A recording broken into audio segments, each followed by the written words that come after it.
దైవ గ్రంథంలో నుండి ప్రకటన గ్రంథం 12వ అధ్యాయం 12వ వచనం. ప్రకటన గ్రంథం 12వ అధ్యాయం 12వ వచనం. అందుచేత పరలోక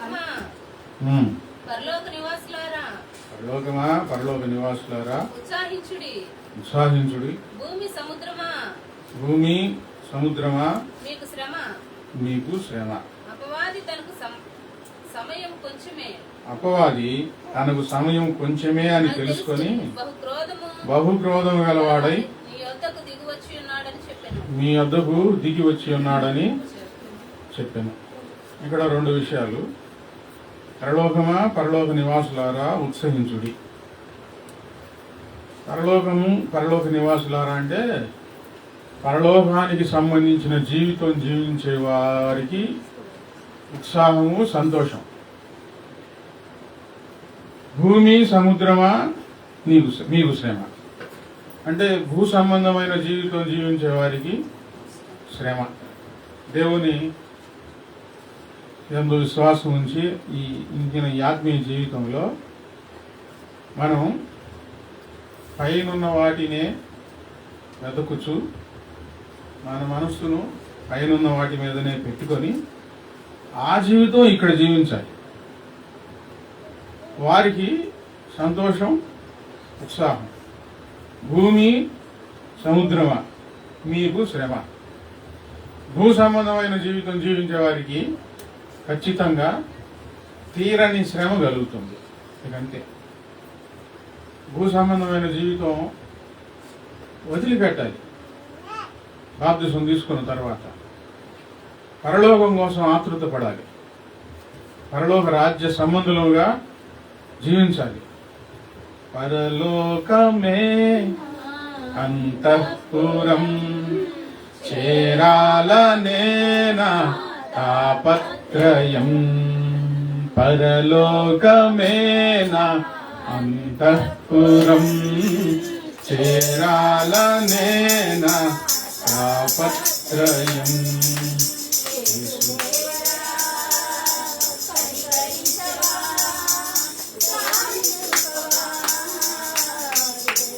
పరలోకం మీద మనసు పెట్టుకున్న వారి హృదయాల నుంచి ఈ పాటలు వస్తాయి. పాడుకుంటారు.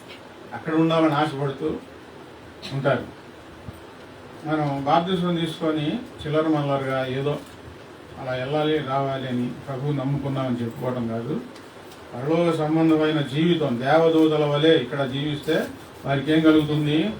నిత్యానందం, నిత్య సంతోషం ప్రతి వారికి కలుగుతుంది. భూ సంబంధమైన జీవితం ఏంది? ఈ లోకంలో ఉన్నదంతయు శరీరాశ, నేత్రాశ, జీవ కుటుంబం. పలు వాక్యాల్లో వీటి గురించి మనం చెప్తా ఉంటాం. ఇలా ఉండకూడదు అని. శరీరాశలు చాలా ఉంటాయి. తినాలి, తాగాలి, ఇక్కడికి వెళ్ళాలి, అవి చూడాలి, ఇవి చూడాలి. వాటిని తీర్చుకునే పనిలో పడిన వారు దేవుణ్ణి అన్నడూ సంతోషపెట్టలేరు.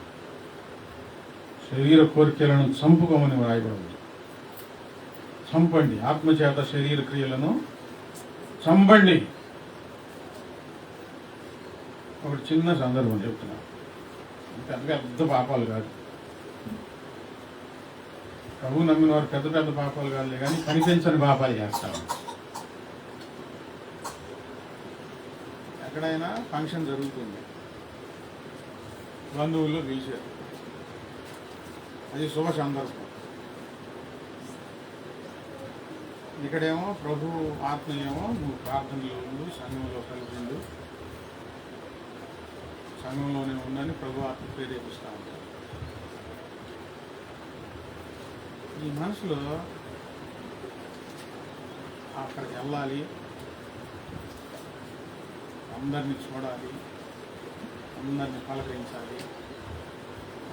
ఇంకా తర్వాత పలావు, చికెను, మటను. ఫంక్షన్కి వెళ్ళేదేనికి సగం అసలు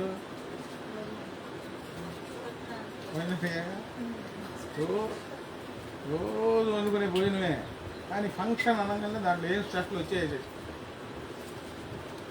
ఆ ఫంక్షన్లో ఒక్కోసారి భోజనాలు బ్రహ్మాండం కుదురుతాయి, ఒక్కోసారి ఏమో తెల్లాక నెట్టుకొని ఎట్ట పరిస్థితి అలా ఉండిద్ది. మనసు ఎక్కువగా ప్రార్థన ఏమో తర్వాత చూసుకోవచ్చులే, వెళ్ళాలి అనుకొని ఉంటే ఇప్పుడు వీళ్ళని భూ సంబంధమైన మనుషులు అనాలా, పర సంబంధమైన మనుషులు అనాలా? చెప్పండి. వెళ్ళాలి. ఆ ఫంక్షన్కి వెళ్ళేటప్పుడు ఎలా వెళ్ళాలి? ఏ పడితే ఆ బట్టలు కట్టుకొని వెళ్ళరు కదా. ఇవాళ మందిరంలో ఉన్నట్టుంటారు ఆ రోజు, ఊరిళ్ళు అనిపించేటట్టు ఉంటాయి తయారీ. ఆ జీవితం అది వేరు కదా. చిన్న ఎగ్జాంపులే నేను చెప్పింది. ఇప్పుడు ఈ విషయంలో దేవుడు బాధపడతాడా, సంతోషపడతాడా? చెప్పండి, మీరు చెప్పండి మీ నోటితో. ఈ విషయంలో దేవుడు బాధపడుతున్నాడు, ఏడుతున్నాడు అంటే ఆయన ఏం చెప్పుకుంటున్నాడు అనుకుంటాడు. మీ నోటితో చెప్పారనుకోండి నిజంగా, అప్పుడు మీకు నొప్పి కలుగుతుంది. మనం ఎలా జీవించాలి మనం? పర సంబంధమైన మనుషులను కానీ జీవిస్తే వారికి నిత్యానందం. ఈ వాక్యం యొక్క భావము, సారాంశం మరొకటి కూడా ఉన్నది. కానీ కొన్నిసార్లు పాలు, కొన్నిసార్లు బలమైన ఆహారం, ఆత్మీయ ఆహారం అందుతూ ఉంటాం. ఇప్పుడు మన మనసు దేని మీద పెట్టాలి చెప్పండి? దేని మీద పెట్టాలి? పరలోకం యేసు మీద పెట్టాలి. దేవుని స్తోత్రం, హల్లెలూయా. మన మనసు పెట్టిన దాన్ని బట్టి మనం ఆ విధంగా తయారవుతాం. ఆ మార్పు మనలోకి వస్తుంది. సరే, ఇంకోటి కూడా చెబుతున్నాను. మధ్యలో ముగించు, దాన్ని అంతం చేయాలి కదా. వెళ్తామా? అక్కడ భోజనం బాగుంటే తృప్తి తినొస్తాం, భోజనం బాగాలేకపోతే ఎందుకు వచ్చానా అనిపించింది. ఒకటి అనిపించిందా లేదా? రెండోది, అక్కడికి వెళ్ళిన తర్వాత మిమ్మల్ని అందరూ మీరు అనుకున్న విధంగా పలకరించలేదనుకోండి. మీరు అనుకున్న విధంగా పలకరిస్తే ఆ గాజు నిండా 20 బందెల నీళ్ళు, లేకపోతే భోజనాలు పెట్టడం, ఏదో ఒకటి అడావుడు పని చేస్తారు. మీరు అనుకున్నట్టుగా పలకరించలేదు అనుకోండి, ఇంకేమొచ్చి సంతోషం వచ్చిందా? ఇక నీరసం వచ్చింది. ఎందుకు వచ్చాను అసలు ఇక్కడికి? ప్రార్థనలో గడిపితే, మనస్ఫూర్తిగా దేవునికి అంకితం చేసుకుంటే, మనస్సు దేవుని స్తుతిస్తే, కన్నీళ్లతో వేడుకుంటే, ఈ సంతోషం ఎప్పుడు ఎన్నడూ వీడనిది.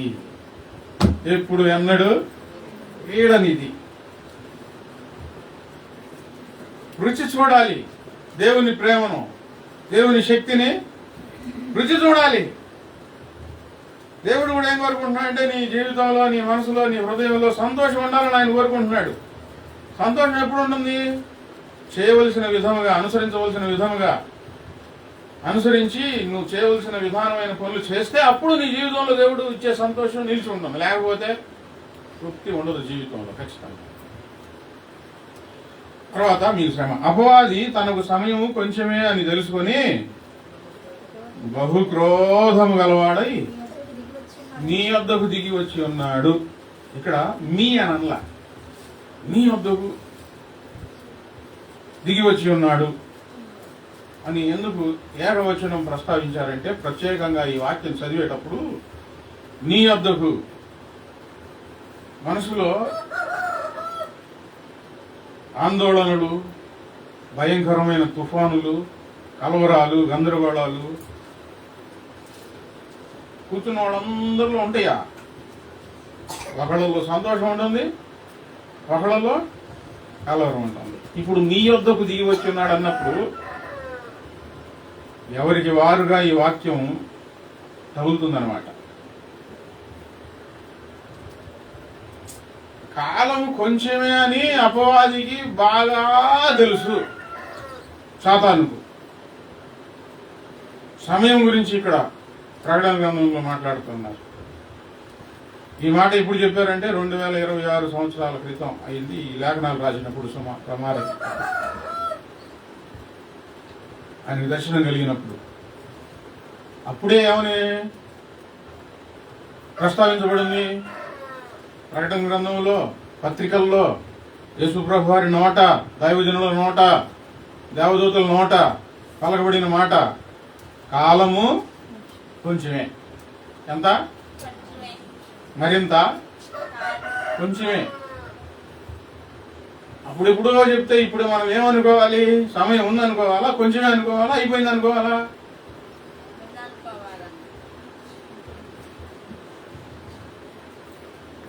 ఇంకా లేదు, సమయం లేదు. కాలం కొంచెమని అపవాది గ్రహించాడు. తెలుసు అపవాదికి కాలం కొంచెమైతే అపవాదికి ఏందంట? ఇప్పుడు సాతానికి ఏంది తొందర? ఎందుకు? యేసుప్రభు వారు తొందర పెట్టారు కాలము సమీపించి ఉన్నదని. దైవజనులు తొందర పెట్టారు ఇక సమయము లేదని. వినేవారికి లేదు ఈ తొందర. ఎవరికి ఉందో తెలుసా? అపవాదికి ఉంది. ఇక కాలము ఇక కొంచెమే అని.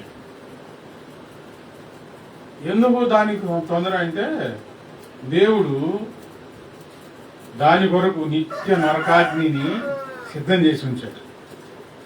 ఒక సమయం నిర్ణయించాడు. ఇప్పుడు సాతాను క్రియలు మనుషుల్లో అది దాని పనులు జరిగిస్తూ ఉంది. ఇక యుగ యుగాలు ఎక్కడ ఉండాలి? నరకంలో ఉండాలి. తప్పించుకునే మార్గం లేదు, తప్పించుకునే దారి లేదు ఇక సాతానికి. మనుషులకు దేవుడు ఇచ్చాడు నరకాగ్నిని తప్పించుకునే అవకాశం. దేవుడు ఇచ్చాడు, ఇస్తూ ఉన్నాడు. ప్రతి ఒక్కరికి కూడా ఇస్తూ ఉన్నాడు. నరకాగ్ని సిద్ధం చేసింది అపవాదికిని వాని దూతలకు, మనుషుల కోసం కాదు. వాని దూతలు అని అన్నారే, ఈ సైతాన్ పనులు చేస్తా ఉంటారే, వీళ్ళు అపవాది దూతలుగా మారతారు.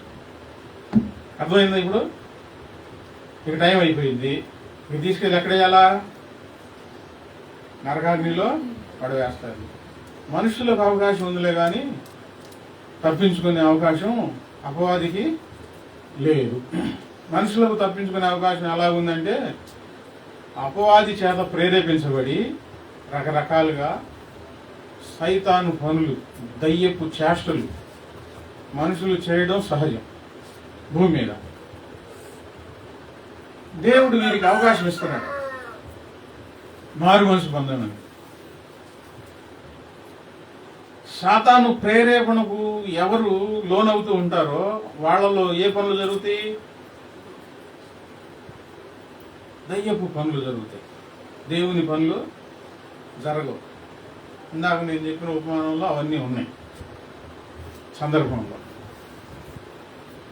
సాతాను ప్రేరేపణ, నువ్వు చూడు, సినిమా చూడు చూడు చూడు అంట.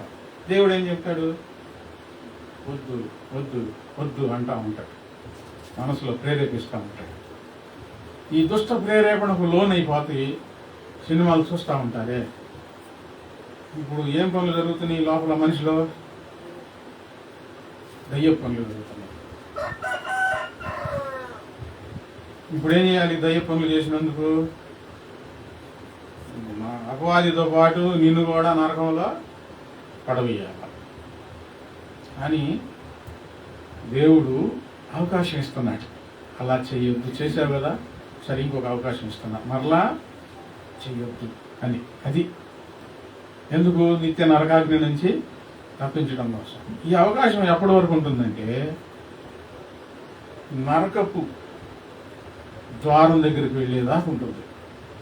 అంటే ఈ కొన ఊపిరి కొట్టుకొని, కొన ఊపిరి ఆగిపోయి, చూపులు ఆగిపోయి, చూపు ఆగిపోయి, శ్వాస ఆగిపోయి, ఇక ఇక్కడ మాత్రం గుండె కొట్టుకుంటా ఉండేది, నాడి కొట్టుకుంటా ఉండేది, ఇక చూపు లేదు, మాట లేదు. అప్పుడు కూడా ఆయన అవకాశం ఇస్తాడు మనసులో, ప్రభువా తెలియజేశాను, నన్ను క్షమించని మనసులో నుంచి ప్రార్థన వెళ్తే మరలా చూపు వస్తుంది, మరలా మాట వస్తుంది. నిత్య నరకాగ్ని నుంచి తప్పించబడతారు. దేవుని పిల్లలుగా చాలా జాగ్రత్తగా ఉండాలి ఈ విషయంలో. అపవాదికి అవకాశం లేదు. దాని ప్రయత్నం ఏంటి? నేను నరకానికి వెళ్తున్నాను కదా, నాతో పాటు కూడా ఈ మనుషులను కూడా నేను తీసుకొని వెళ్ళాలని చెప్పి అక్కడ రాయబడి ఉంది. సమయము కొంచెమే అని తెలుసుకొని బహుక్రోధము గలవాడై, ఏంటి, పిచ్చ కోపం, సైతానికి నీ యొద్దకు దిగి వచ్చి ఉన్నాడు. ఎవరి దగ్గరికి చెప్పండి? నీ దగ్గరికి వచ్చాడు. దానికి సమయం కొంచెమని నీ దగ్గరికి ఎందుకు రావాలా? నిన్ను ప్రేరేపించి దుష్ట ప్రేరేపణలు పెట్టి లోబరుచుకొని దాని పనులు జరిగించి నిన్ను కూడా నరకానికి తీసుకొని వెళ్ళటానికి. ఇప్పుడు సైతాన్ నీ దగ్గరికి వస్తే నువ్వేం చేయాలి? ఏం చేయాలి తెలీదా? దాని మాట వినకూడదు, దాని పనులు చేయకూడదు. దాని మాట విని దాని పనులు చేస్తే దాంతోపాటు ఎక్కడికి వెళ్తావు? నరకానికి వెళ్ళిపోతావు. నరకానికి వెళ్ళాలి అనుకుంటే సైతాన్ మాట విను, సైతాన్ పనులు చెయ్యి. యేసుప్రభు వారు కూడా ఏమీ బలవంతం చేయడు. మీరే మార్గం కోరుకుంటారో మీ ఇష్టం అని అన్నారు, కానీ బలవంతం ఆయన చేయలా. ఫంక్షన్కి వెళ్తావా? ఎంజాయ్ చేస్తావా? చెయ్యి. పిచ్చి పిచ్చి మాటలు మాట్లాడతావా? మాట్లాడు. పిచ్చి పిచ్చి పనులు చేస్తావా? చెయ్యి. భక్తి జీవితాన్ని వదులుకుంటావా? వదులుకో. ఇక్కడంతా అయిపోయిన తర్వాత ఇక నువ్వు వెళ్ళేది అక్కడికి, నిత్య నరకానికి. దేవుడు వద్దండు. దేవుడే వద్దనక పోతుంటే పాస్టర్ గారు, మరి నువ్వేంది అంత గట్టిగా చెబుతావు, అంత కోపడతావు ఏంది అంటే అది బాగూడదు, వద్దు అని. దేవుని ప్రేమ అది. నరకానికి వెళ్ళాలని ఆయన ఆశ కాదు.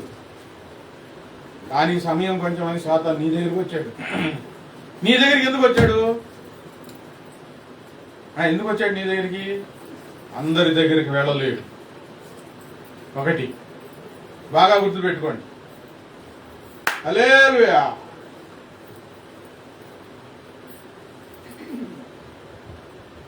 నీవు నిర్లక్ష్యంగా ఉంటే, ఎవరు నిర్లక్ష్యంగా ఉంటారో వాళ్ళ దగ్గరికి సాతాను వచ్చేస్తాడు. 2, అవకాశం ఇచ్చావు. అవకాశం ఇవ్వకపోతే ఎవరైనా మన దగ్గరికి ఏమైనా ఏ విషయంలోనైనా రాగలుగుతారా?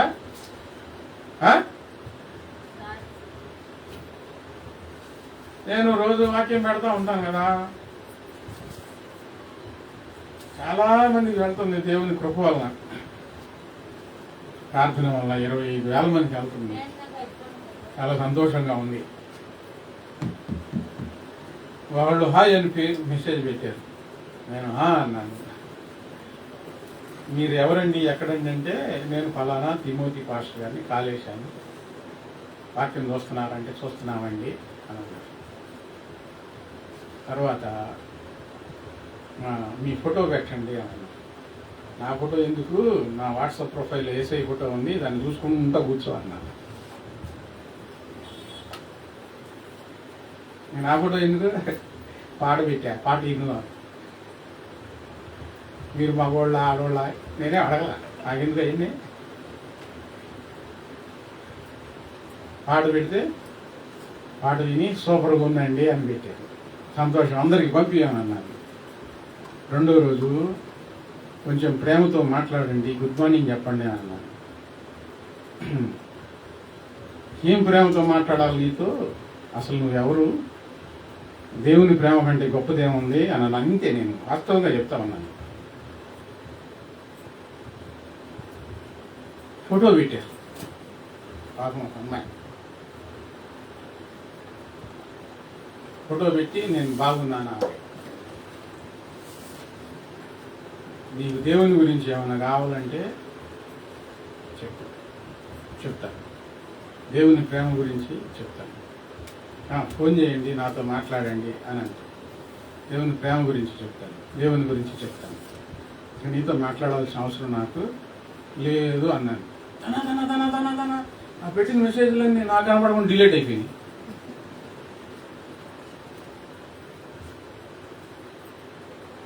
ఫోటోలో బాగుండేదిలే కానీ ఫేసు రియల్గా వెళ్తే ఫేసులు ఎందుకు బాగుంటాయి? మన ఎవరో ఒక అమ్మాయి పాపం ఏదో దేశం నుంచి వచ్చిందంట, ఏదో దేశం నుంచి ఈ ఫోటోలో పరిచయం అయిపోయి.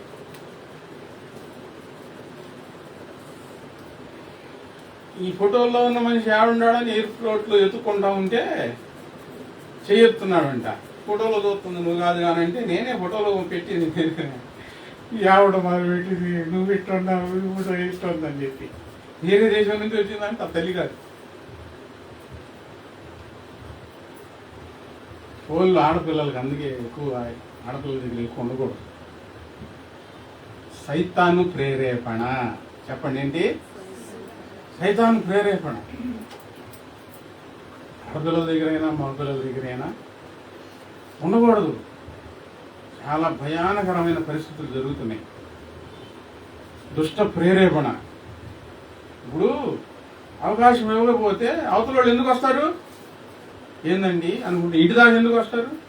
అవకాశం ఇస్తే ఎవరైనా నీ నవ్వులో, నీ చూపుల్లో, నీ మాటల్లో అవకాశం ఇస్తే ఖచ్చితంగా దానికి దారి వచ్చింది, నీ వద్దకు దిగి వస్తాడు. అమ్మో వీడు దగ్గరగా అవకాశం లేదనుకుంటే వస్తాడా? రాడు. ఒకటి మనం తెరిచే మార్గం. రెండు దేవుని సెలవు. ఒకటేంటి? మనం తలుపులు తెరవటం అపవాదికి. రెండు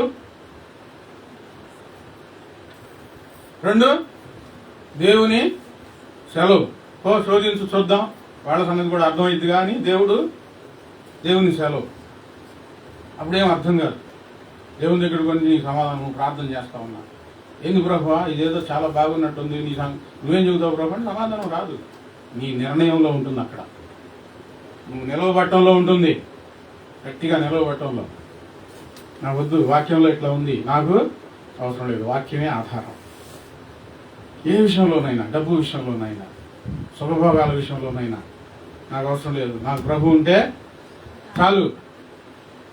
నిర్ణయం తీసుకోవాలా. ఈ రెండు విషయాల్లో అపవాది నీ వద్దకు దిగి వస్తాడు.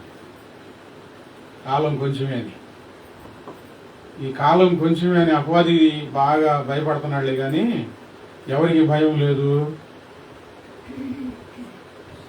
వినేవారికి భయం లేదు, గుండెల్లో దడ రావటం లేదు, తొందరపడటం లేదు, సిద్ధపడటం లేదు. ఏదండి, దేవుని రాజ్యంలో చేరాలంటే ఎంత పరిశుద్ధపరచబడాలి, ఎంత నిర్మలంగా మారాలి. పుట్టుకతో వస్తాయి బలహీనతలు. ఆ బలహీనతలను చంపాలంటే చాలా కష్టం.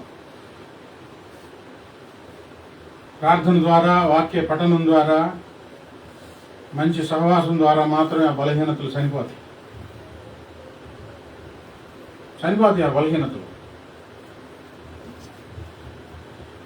ఎక్కువగా ఎక్కడ గడపాలి? దేవుని దగ్గర గడుపుతూ ఉన్నాం అనుకోండి, దేవుని సెలవైనా సాతాను వచ్చి అంత శోధించినా నీ దగ్గర సాతాను నిలవబడలేడు. దేవుని బిడ్డగానే నువ్వు నిల్చుంటావు. ఒకటి, నువ్వు తలుపులు తెరుస్తున్నావు. రెండు, దేవుడు సెలవిస్తున్నాడు. అపవాది నీ వద్దకు దిగి వచ్చి ఉన్నాడు, బహుక్రోధము గలవాడై. చెప్పండి ఏంటి? కోపం. వాడు రాగానే ఆ గాలి స్వాగంగానే వీళ్ళలో రేగిద్ది ఆ కోపం. బహుక్రోధం.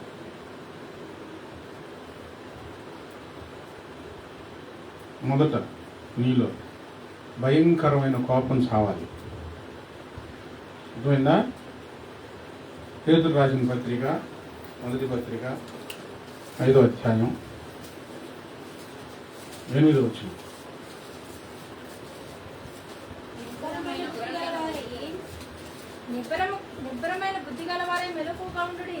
నిబ్బరమైన బుద్ధి గలవారై మెలకుగా ఉండుడి. మీ విరోధి అయిన అపవాది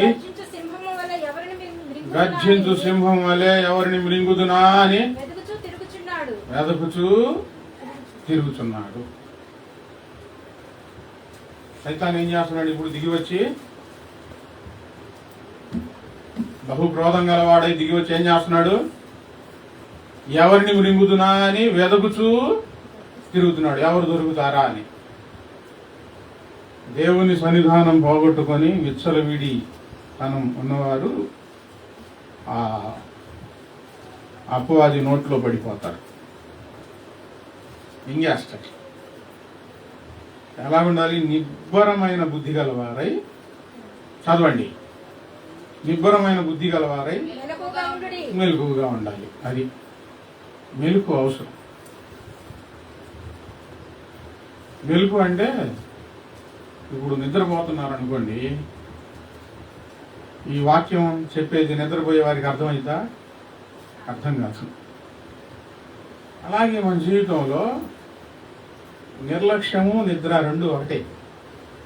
నిద్రపోయిన నిద్రావస్థలో మన ఆత్మీయ జీవితం ఉంటే సైతాన్ వచ్చి పక్కన ఏం చేస్తున్నాడో ఏమి అర్థం కాదు. నిబ్బరమైన బుద్ధి కలిగి ఉండాలి. నేను ఇలాగే ఉండాలి, ఇంకో దారి నాకు అవసరము లేదు, ఇలాగ నా జీవితాన్ని దేవునికి అప్పచెప్పుకోవాలి, దేవుని కొరకు నేను ఇలా నిలబడి ఉండాలని నిబ్బరమైన బుద్ధి కలిగి ఉండాలి. చంచలత్వం, కాసేపట్టు కాసేపిటు మనసు పోకూడదు.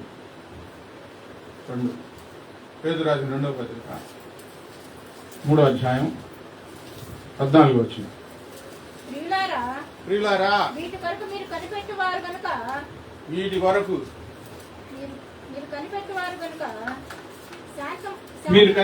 గనుక శాంతము గలవారై ఆయన దృష్టికి నిష్కళంకముగాను నిందారహితంగా కనబడినట్లు జాగ్రత్తగా ఉండండి. అపవాది క్రోధం గలవాడై, భయం కొంచెం ఇంక లేదని చెప్పి క్రోధం గలవాడై నీ వద్దకు దిగి వచ్చాడు. 1 నువ్వు తలుపులు తెచ్చావు, 2 ఆయన సెలవు ఇచ్చాడు. నువ్వు తలుపులు తెరవకపోతే అపవాది రాడు.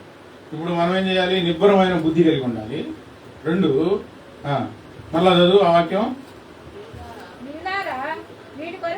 వీటి కొరకు మీరు కనిపెట్టువారు గనుక. ఏటి వరకు కనిపెట్టుకొని ఉన్నాం? మీరు దేనికోసం కనిపెట్టుకొని ఉండారు?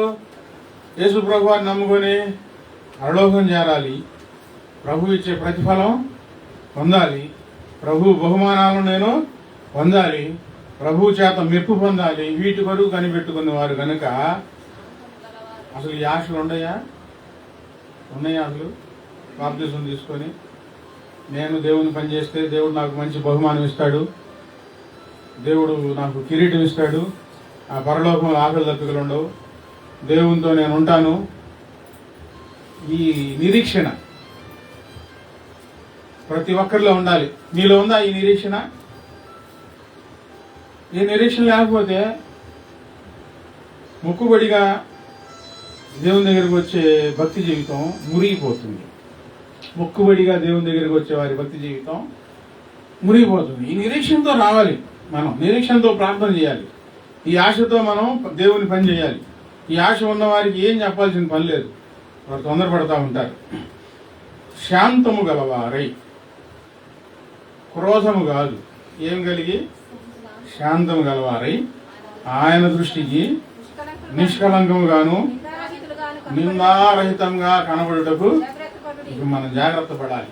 బురదలో కాలు వేస్తే ఆ చినుకులు చిందితే బట్టలు మొత్తం పడతాయి కనుక బురదలో మనం నడిచినట్లుగా చిన్నగా జాగ్రత్తగా అడుగులు వేసి భక్తి జీవితంలో ముందుకు కొనసాగాలి. దేవుని దృష్టికి నిష్కళంకంగా కనబడాలి. దేవుని దృష్టికి నిందారహితంగా కనబడాలి. దేవుడు మెచ్చుకోవాలంటే ఈ మనసు నిష్కళంకంగా ఉండాలండి. నిందారహితంగా ఉండాలి. లేకపోతే దేవుడు మెచ్చుకోడు. మచ్చలు కనబడకూడదు, పాపం కనబడకూడదు. ఆయనకు నిర్దోషమైన గొర్రె పిల్లల వల్లే మనం ఆయన ఎదుట ఉండాలి. అబద్ధాలు ఆడామనుకోండి, ఆయన దగ్గర మచ్చలు కనబడతాయి. తోటి సహోదరులను మోసం చేశామనుకోండి, ఆయన దగ్గర మచ్చలు మచ్చలుగా కనబడుతుంది. చంద్రుల్లో మచ్చ ఉందేమో కానీ నాలో మచ్చ లేదు అని మనం చెప్పుకుంటే ఉపయోగం.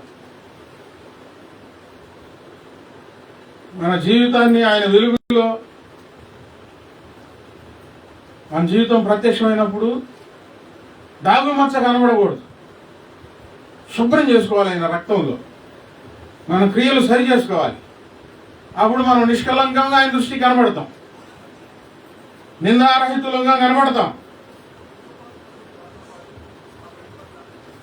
మందిరంలో ఉన్నంతసేపు ముచ్చటగా ఉండి ఇంటికి వెళ్ళిన తర్వాత ఊరంతా నాది అన్నట్టు ప్రవర్తిస్తే ఎట్లా కనపడతారో తెలియదు. ఎలా కనపడతారో కూడా చెప్తున్నాను, వినండి. ఏ పొరపాట్లు ఉన్నా మచ్చలు కనబడితే అది వేరు. చినుగులు కనబడితే, చినిగిపోయిన ఆ చినుగు కనబడితే అది వేరు. నగ్నంగా కనబడితే, దిగంబరంగా కనబడితే దేవుని దగ్గర చాలా సిగ్గు, అవమానం వస్తుంది.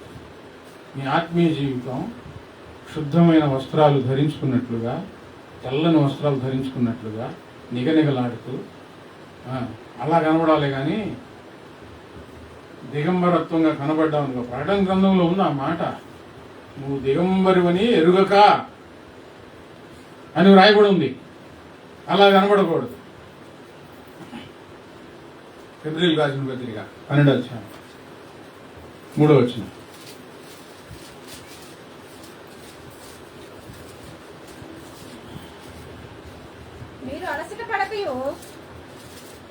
మీరు అలసట పడకయు అదండి. అపవాది నీ యొద్దకు దిగి వచ్చాడు, నిన్ను శోధిస్తాడు. దాని క్రియలు నీలో జరగాలని ఆశిస్తాడు. ఇంకొక మాట ఉందండి ప్రకటన గ్రంథంలో. ప్రకటన గ్రంథం అపవాది వచ్చి ఏం చేస్తున్నాడంటే,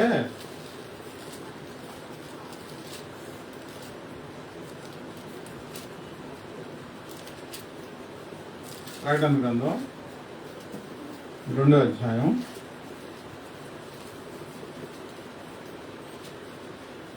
20వ వచనం. అయినను నీ మీద తప్పు ఒకటి నేను మోపవలసి ఉన్నది, ఏమనగా తాను ప్రవక్తినని చెప్పుకొనుచున్నా యెజబెలను స్త్రీను నీవు ఉండనిచ్చుచున్నావు. జారత్వం చేయుటకును, విగ్రహములకు బలి ఇచ్చిన వాటిని తిరుటకును, అది నా దాసులకు బోధించుచు వారిని మోసపరుచుచున్నది, బోధించుచున్నది. సైతాను ప్రేరేపిస్తుంది. 2 విషయాలు. ఏ విషయాల్లో ప్రేరేపిస్తుందని ఇక్కడ అపవాది జారత్వం చేయుట. ఎవరిని ప్రేరేపిస్తుంది? నా దాసులకు అని అక్కడ రాయబడి అంటే దేవుని నమ్మిన వారిని ఏం చేయడానికి ప్రేరేపిస్తుంది? అది జారత్వం చేయడానికి, ప్రధానమైన పాపం చేయించడానికి అది నిన్ను ప్రేరేపించింది. సైతాన్ దిగి వచ్చి నీ దగ్గరికి వచ్చి చెవుల్లో గొసగొసలాడిద్ది. అటు చూడు, ఇటు చూడు, అయ్యో ఎన్ని అవకాశాలు,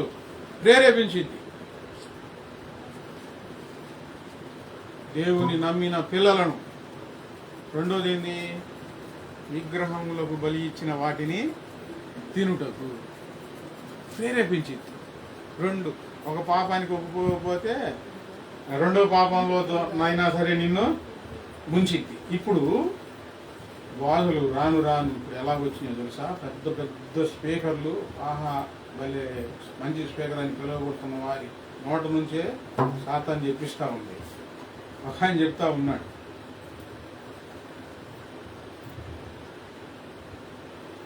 నువ్వు విగ్రహం ముందు పెట్టు, ఆయన పూజ చెయ్యి, నాకు నేను ప్రార్థన చేసుకొని తింటాను అని అంటున్నాడు. ఇప్పుడు ఈయన ప్రసంగి కూడా అయితే ఈయన ద్వారా వినే వాళ్ళందరూ ఏమవుతున్నారు? ఇప్పుడు ఏమవుతున్నారు?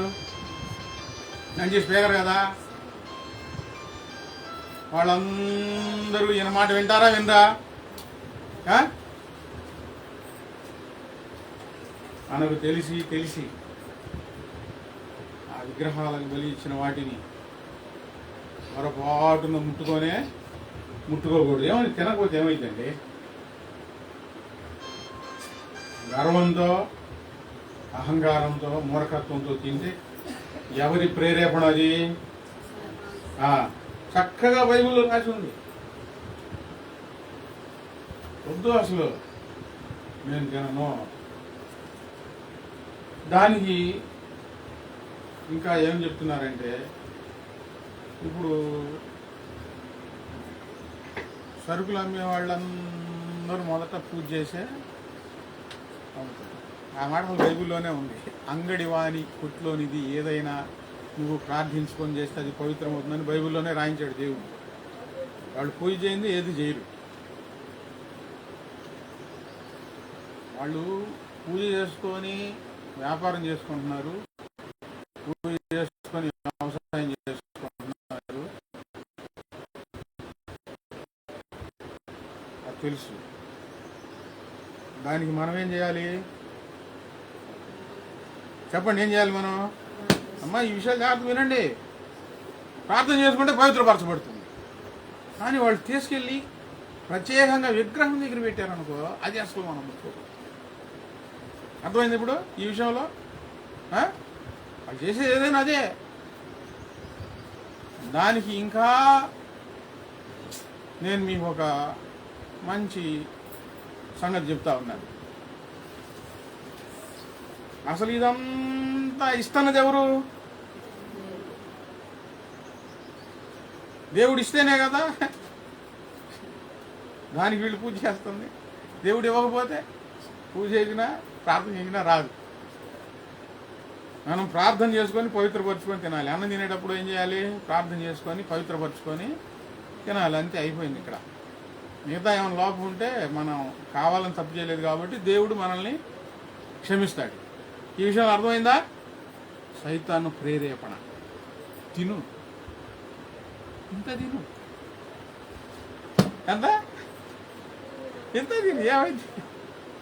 కొంచెం ఎంత తిన్నా అయిపోయావు అట్లా చెప్తారు. నేనే చెప్పానంటే నాకు ఇంత తిను, దాంట్లో ఏముంది? ఎక్కువ తింటే ఎక్కువ తిన్నా తక్కువ తిన్నా పాలిభాగం అయినట్టే. సైతాన్ని దగ్గరికి వచ్చి ఒకటి జారత్వం చేయటానికి, రెండు వాటిని అర్పించిన వాటికి తినడానికి నిన్ను ప్రేరేపిస్తూ ఉంటే మనం ఏం చేయాలి? దేవుని దృష్టికి నిష్కలంకంగా నిందారహితంగా కనబడటానికి మనము జాగ్రత్త పడాలి. అమ్మో, నేను అది చేయను అంటే అప్పుడు మనం నిష్కలంకంగా మారిపోతాం.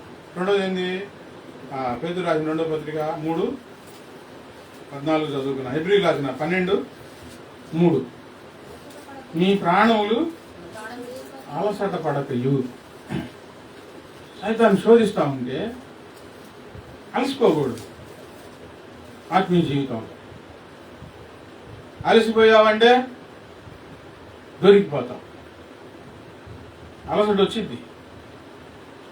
అలసిపోతారని దేవుడే రాయించాడు ఆ మాట. అలసిపోతే ఆసక్తి తగ్గిపోయి ఏం వెళ్దాంలే ప్రార్థనకి, ఇన్ని సంవత్సరాలు ప్రార్థన చేసి ఏంది ఉపయోగం అసలు అని సైతాన్ అన్నాడు అనుకో, నీకేమిగా నువ్వు అలసిపోతావు, ఇక రాలేవు, ప్రార్థనకి వెళ్ళలేవు, ప్రార్థన చేయలేవు, మోకరించలేవు, దేవుని సన్నిధానంలో కూర్చోలేవు, అలసిపోకూడదు. ఎప్పటి వరకు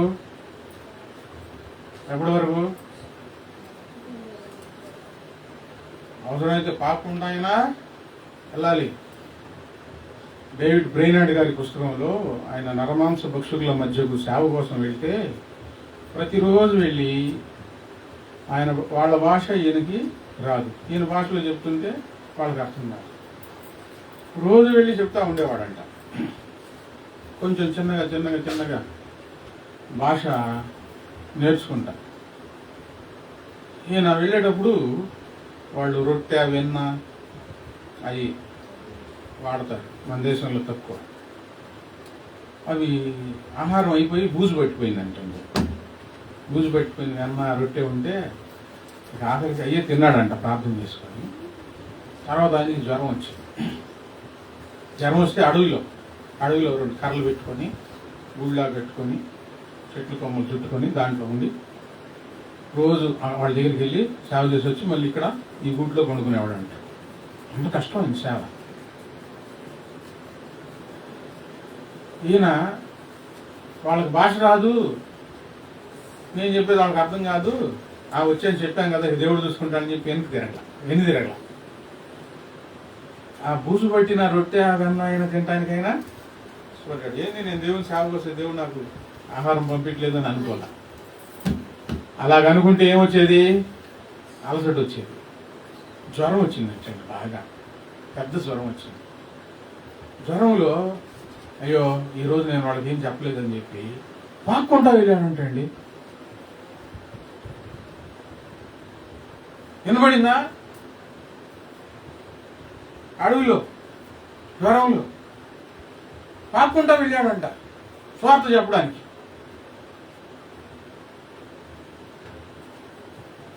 మనసులో అలసట వస్తే అన్నీ బాగున్నా ముందుకు అడుగు వేయలేము. మనసు అలసిపోకుండా ఉంటే పాక్కుంటా అయినా సరే దేవుని సన్నిధికి దేవుని పని కోసం ముందుకు వెళ్తాం. సాగులు ఉండవు. మనం ఎంత ఆసక్తి చూపిస్తున్నామో రేపు ప్రభువు దగ్గర రుజువు చేయబడుతుంది. ఎన్ని సాగులు చెబుతున్నామో కూడా దేవుని దగ్గర రుజువు చేయబడుతుంది. అలసట రాకూడదు. అలాగే ఆయన 3 సంవత్సరాలు వెళ్తూనే చెప్తూ ఒకరోజు బలంగా ఆయన దేవుని వాక్యం చెప్తా ఉంటే ఒక బలమైన గాలి వచ్చి అట్లా తాకిందంట అందరినీ. అందరు కింద పడి ఆవటం మొదలు పెట్టారంట. వాళ్ళు ఎందుకు ఏడుస్తున్నారో అర్థం కాలేదు. చాలాసేపు ఏడ్చి ప్రభువుని అంగీకరించి బాప్తిస్మం తీసుకుంటారు. ఆయన అలసిపోయినట్లయితే పని జరిగేది కాదు. దేవునిలో నువ్వు అలసిపోకూడదు. సైతాన్ నీ దగ్గరికి వచ్చాడు, అలసట పెడతాడు. 2 మీ ప్రాణములు అలసట పడకయు, మీ ప్రాణములు విసుకకయు ఉండునట్లు. అలసట రాకూడదు. రెండోది ఏం రాకూడదు, విసుగు రాకూడదు.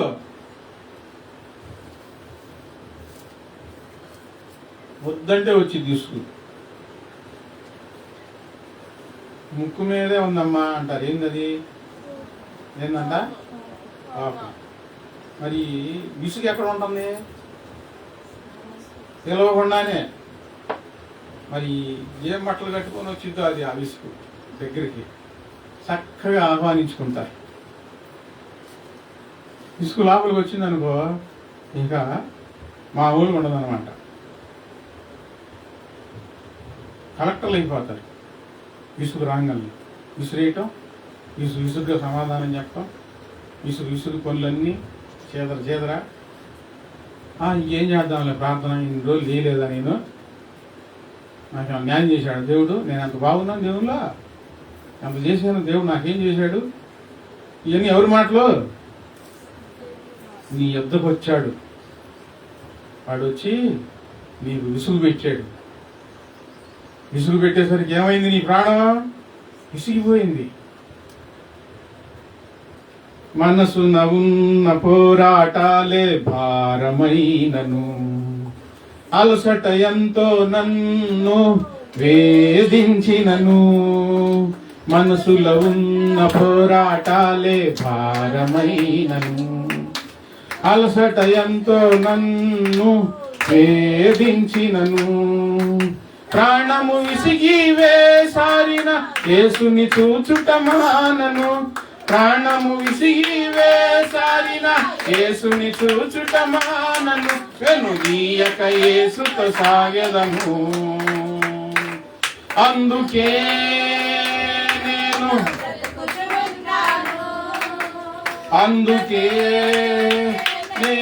బ్రతికుచున్నాను. అందుకే నేను బ్రతుకుచున్నాను. అందుకే నేను బ్రతుకుచున్నాను. ఎన్నో ఎన్నో ఆశలు నాలో ఉన్నను. నా యేసు ఇంతకే నాకెంత ఇష్టము. ఎన్నో ఎన్నో బాధలు నాతో ఉన్నను. నా యేసుతో కలిసి నడవడమే నాకెంతో భాగ్యము. అందుకే నేను బ్రతుకుచున్నాను. అందుకే నేను బ్రతుకుచున్నాను. ఊరకనే రాసుకోలేదు ఈ పాట. చాలా ఆశలు అపవాది చూపించింది. ఏంటి నీ జీవితం ఏంటి, అక్కడికి వెళ్ళు ఇక్కడికి వెళ్ళు, ఎన్ని అవకాశాలు చూడు. యేసయ్యతో ఉంటే ఏముంది, అన్ని బాధలేగా. ఎన్ని బాధలున్నా ఆయనతో ఉండడమే. ఒక నిర్ణయం తీసుకున్న పాట పాడుకుంటూ దేవుడు అభిషేకించాడు, నడిపిస్తా ఉన్నాడు. విసుగు రాకూడదు నీకు. దేవుని మీద విసుగు రాకూడదు.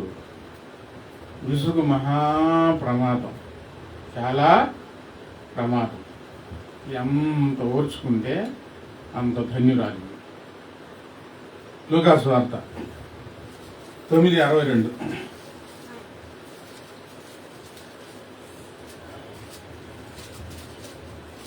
లూకా సువార్త 9:62. యేసు యేసుప్రభు వారు చెప్పారు, నాగటి మీద చెయ్యి పెట్టి వెనుక తట్టు చూచువాడెవడును దేవుని రాజ్యమునకు పాత్రుడు కాడు. లైవ్ వస్తుందా? నాగటి మీద చెయ్యి పెట్టి వెనుక తట్టు చూచువాడెవడును దేవుని రాజ్యమునకు పాత్రుడు కాడు. సైతాను అపవాది నీ దగ్గరకు వచ్చి అలసిపోయేటట్లు చేసింది, విసుగు తెప్పించింది, డాగు మచ్చలతో నిన్ను నింపాలని చూస్తుంది.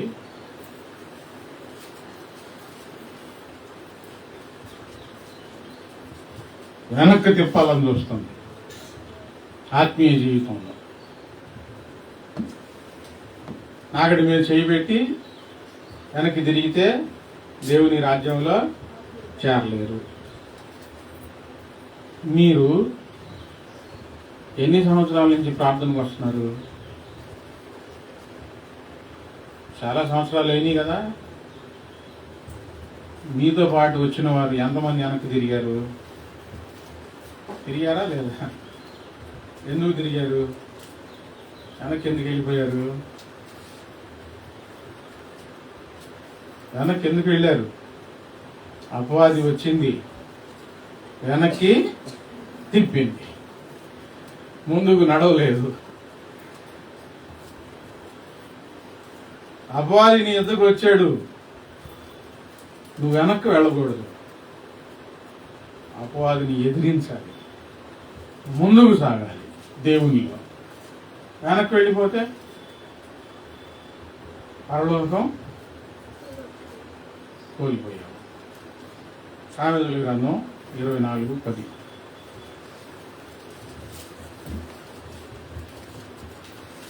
సామెతల గ్రంథం 24:10. శ్రమ దినమున నీవు కృంగిన ఎడల చేతగాని వాడవవుతావు. చేతగాని వాడవవుతావు, చేతగాని దాని అవుతావు. శ్రమ దినమున కృంగిపోతే అపవాదిని ఎద్దకు వచ్చి బాగా శ్రమ పెట్టాలని చూస్తాడు. అపవాది సెలవు తీసుకొని వచ్చాడు, యోబు దగ్గరికి వచ్చాడు. పిల్లల్ని చనిపోయేటట్లు చేశాడు. ఆస్తి మొత్తం కోల్పోయింది. కురుపులు పెట్టాడు. చిల్ల పెంకులతో ఆయన కురుపులు శరీరం మీద గీకుండా ఉండాల్సి వచ్చింది. ఆయన భార్య పిసుకొచ్చింది. భర్తకి చాకరీ చేయాలంటే భార్య పిసుకేగా, బాగలేనప్పుడు చేయాలంటే అందరికి ఉండదు. ఆయన భక్తిపరుడు, ఏమో సగం భక్తి. యోగు భార్య ఆమె వచ్చి నిసుకు, దేవుణ్ణి దూషిస్తే ఇంత బాధ ఉండదు కదా, చచ్చిపోతే ఏ బాధ ఉండదు కదా అని అంది. మూర్ఖురాలులాగా మాట్లాడద్దు. ఆయన ఇచ్చినప్పుడు మనం స్తోత్రం చెబుతాం కదా, ఆయన తీసుకున్నప్పుడు కూడా స్తోత్రం చెప్పాలి అని అసలు ఎక్కడ దొరకలేదండి. అపవాదికి నిర్మలంగా కనబడ్డాడు, నిష్కలంకంగా కనబడ్డాడు, నిండుగా కనబడ్డాడు. ఆ రసిక గార్దంటే కురుపుల్లో తీయకుండా ఉంటే స్నేహితులు వచ్చారు చూడటానికి. అరే మనోడు ఇంత చాలా నష్టపోయి బాగా బాధలో ఉన్నాడు, ఆదరిద్దాం అని చెప్పి నలుగురు స్నేహితులు వచ్చారు. ఆదరించడానికి స్నేహితులు వస్తే ఎంత సంతోషం. వీళ్ళు వచ్చారా, వీళ్ళ మాటల చేత విసిగిచ్చారు, బాగా విసిగిచ్చారు. సైతాన్ దూరింది వీళ్ళల్లోకి. ఎవరిలోకి? స్నేహితుల్లోనికి.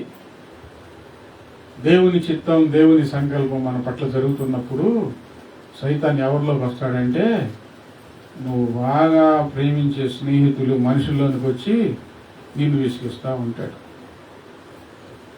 అదేంటి అలా చేయకూడదు కదా, నీదే తప్పుందేమో, లేకపోతే ఎందుకు వచ్చింది, ఇలా ఎందుకు జరిగిద్ది,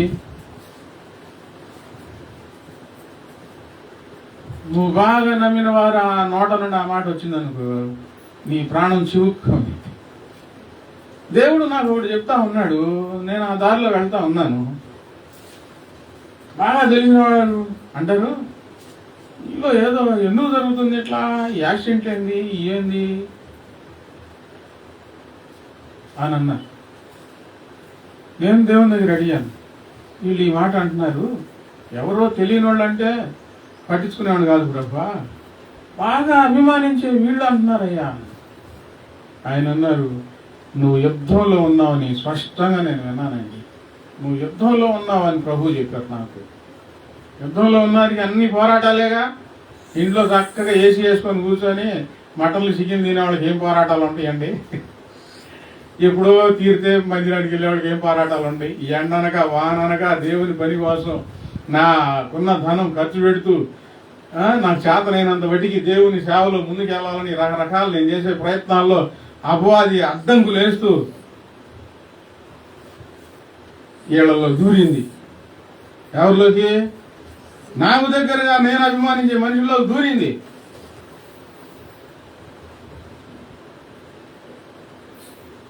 వీళ్ళకి తెలియదులే అనుకున్నాను, మెలకొని కూరుకున్నాను. చేసేది బాధపడతాం, ఇంకా మించి మనం చేసేది ఏమీ లేదు.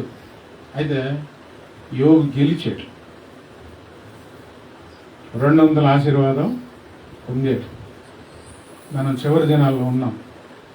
అపవాది వాడు కాకుండా వాడితో పాటు నిన్ను కూడా కొట్టుకొని వెళ్ళాలని వచ్చింది. నీ వద్దకు వచ్చి నిన్ను కొట్టుకొని వెళ్ళాలని వచ్చింది. స్పెషల్గా నీ వద్దకు నిన్ను కొట్టుకొని వెళ్ళాలని.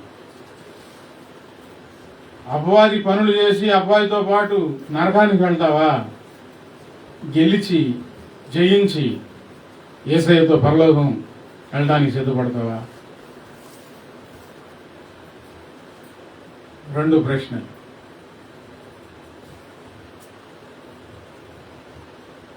అపవాదితో పాటు కలిసి నరకానికి వెళ్తావా? ఇక్కడ కష్టపడి ఓర్చుకొని జయించి యేసయ్యతో పరలోకం వెళ్తావా?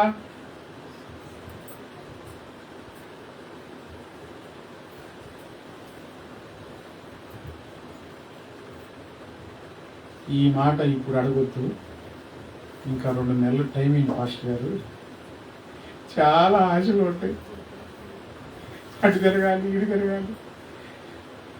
వాళ్ళని చూడు లోకంలో చూస్తా ఉంటే మనసు ఉబ్బిపోతా ఉంది. నువ్వేమో ఇట్లా చెప్తే ఎట్టా? ఇది మనసులో సంఘర్షణ. వద్దండి, లోకం వద్దు. నరకం నుంచి తప్పించుకోండి. పరలోక రాజ్యం కోసం దేన్నైనా వదిలిపెట్టండి.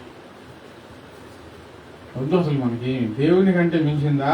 దేవుడిచ్చే సంతోషం కంటే మించిందా? ఆయనతో కలిసి శ్రమ అనుభవించడం మేలు. అల్పకాల పాప భోగములు అనుభవించడం కంటే దేవుని ప్రజలతో కలిసి శ్రమ అనుభవించడం మేలు. ఈ వాక్యం ఎక్కడుంది? హెబ్రీయులకు రాసిన పత్రిక. మోషే తీసుకున్న నిర్ణయం ఈరోజు నువ్వు కూడా తీసుకుంటే సాతాను చేతుల్లో నుంచి విడిపించబడతావు.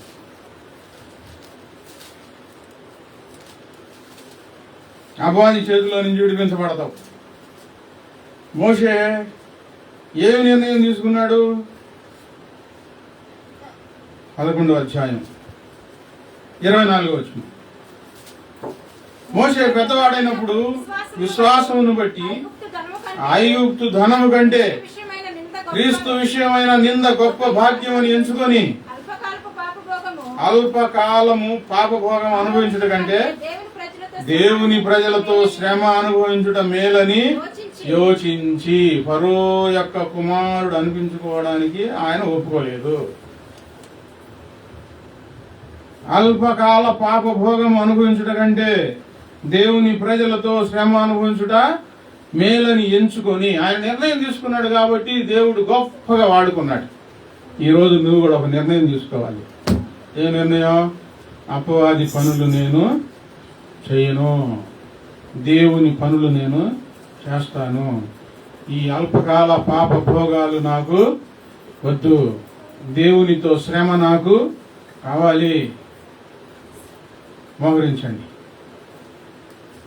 ప్రార్థన చేసుకోండి. అపవాది దిగి వచ్చాడు. దిగి వస్తే ఏం చేయాలి?